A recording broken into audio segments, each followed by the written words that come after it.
Hi folks, today I'd like to show you how you can process and freeze green beans. Well, I have green and wax beans in here. Typically my wife does this part of the harvesting operation. I just grow the food, bring it into the house, and then she processes it. But since she isn't around right now and I've got all these beans to deal with, I'll walk you through this quickly. If this wasn't an easy process, I wouldn't be doing it, so it's not difficult to do. You can green beans, but you have to do it through a pressure canner, so it's a lot more involved. It's easier to just freeze them, put them in freezer bags, and put them in the freezer until you're ready to use them. So that's what I'm doing, and we have done. First thing that I have done already, I won't walk you through that, is that I have snapped and washed the beans. I snapped the ends off of them, or you can cut the ends off, whatever works. And then you can also, if you have larger ones and you want to cut them to a shorter size or snap them to a smaller size, that's fine. I didn't bother with these. And then I've washed them and I have put them in this bowl. So what you need to do with the blanching process, which is designed to stop the growth and stop the enzymes and so on, things like that, so that they are preserved better until you're ready to use them, but they're not fully cooked.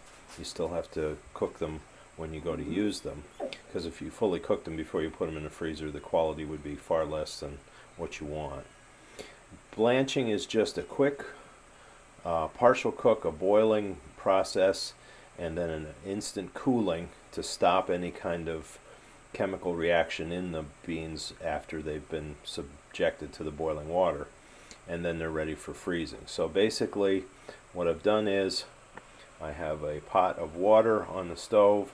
I'm going to bring this to a rapid boil. When it does come to a rapid boil, then I'll throw a bunch of beans in. I'll let them boil for about 3 minutes, they suggest. 3 minutes. And then as soon as the 3 minutes are up, I'll pull them out of the boiling water, and instantly then I will put them into a bowl of ice water to cool down the process and stop the process. And that you also do for about 3 minutes. You cool as the same amount of time as you blanch with vegetables. So I'll put them in there, and then when they've been in there for that period of time, I'll pull them out of there. I'll run them through my strainer, let them dry off a bit, and then they will be ready for freezer bags. And then just fill them, put them in the freezer, and you're done. So it's a pretty simple process.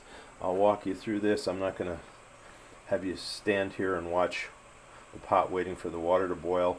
I'll wait until it's at a heavy boil, and then I'll come back to you and we'll walk through this.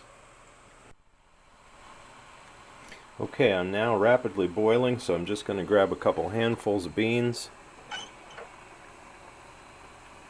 toss them into the water.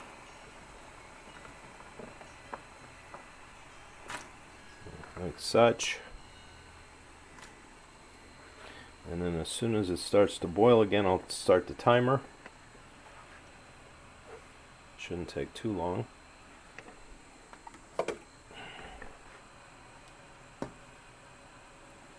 got my strainer there to pull them out.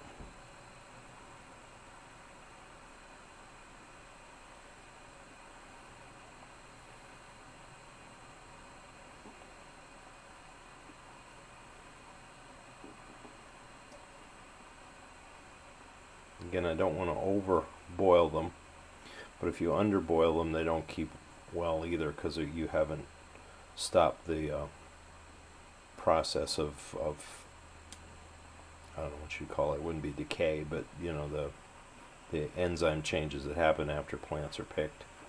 The best way to do this is if you can pick them right off the vine, snap wash them and do this immediately. That would give you the freshest possible beans that you can have, of course. Doesn't always work that way, but that usually will give you the best product, best source of food.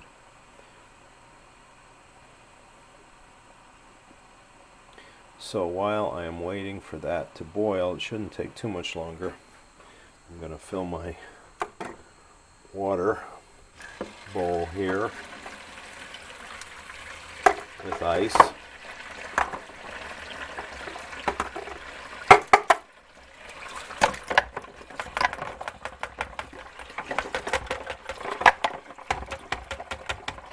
try and do this one-handed, and it doesn't always work that well.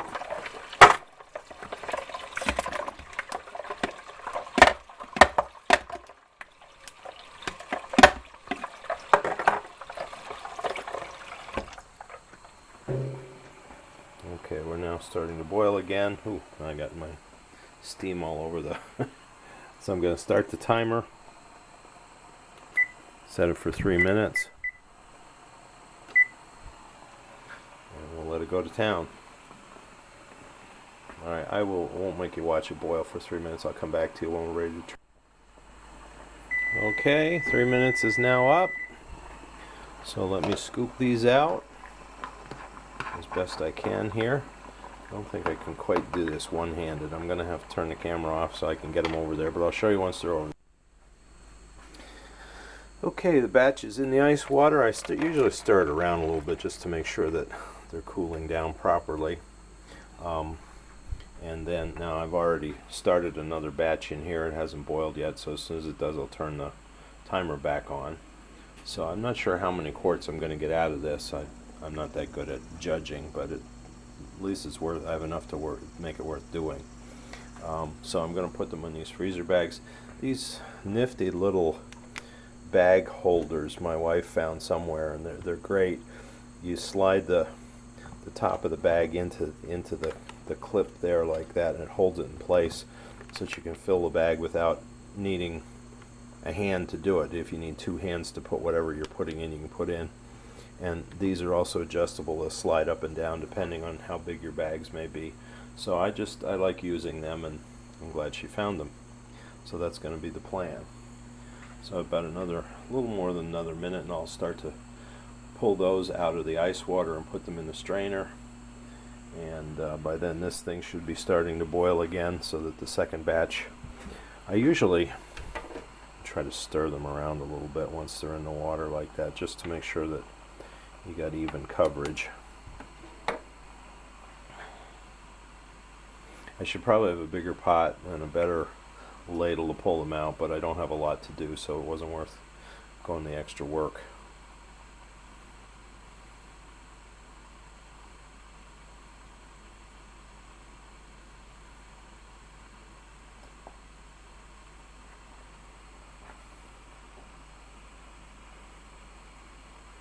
We're just about ready to boil again here.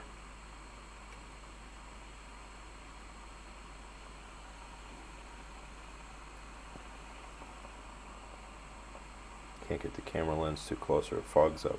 Okay, now we're boiling again, so we'll start all over here. Start the timer.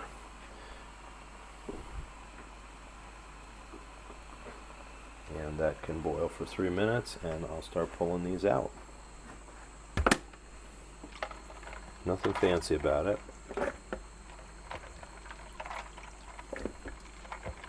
Water's cold. Well, I guess the dog wants back in.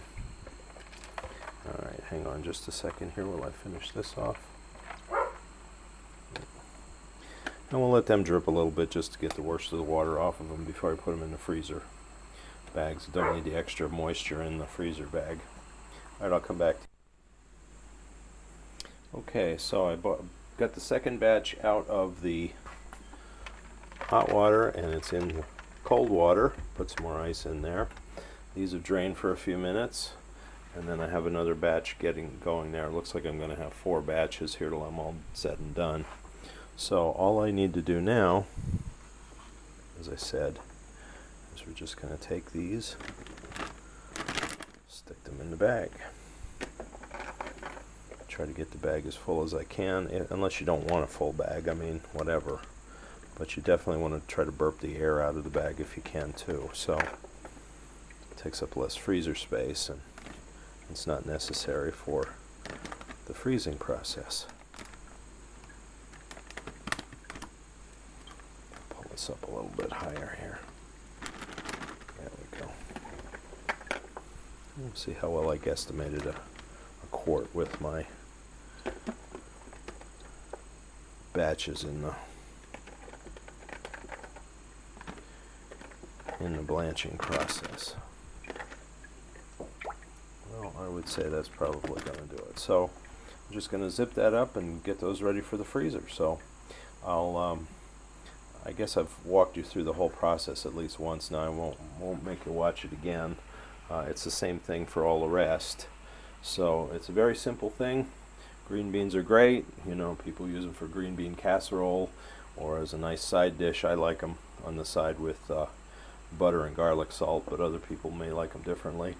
So, and they're a great source of vitamins and nutrients, and they're easy to grow. So hey, and it's simple to process. So that's green beans, and of course the yellow wax beans as well. So thank you for watching. Thank you for supporting our channel, and thank you for sharing your experiences with what we're trying to do here, also living out in the country and doing it on a shoestring.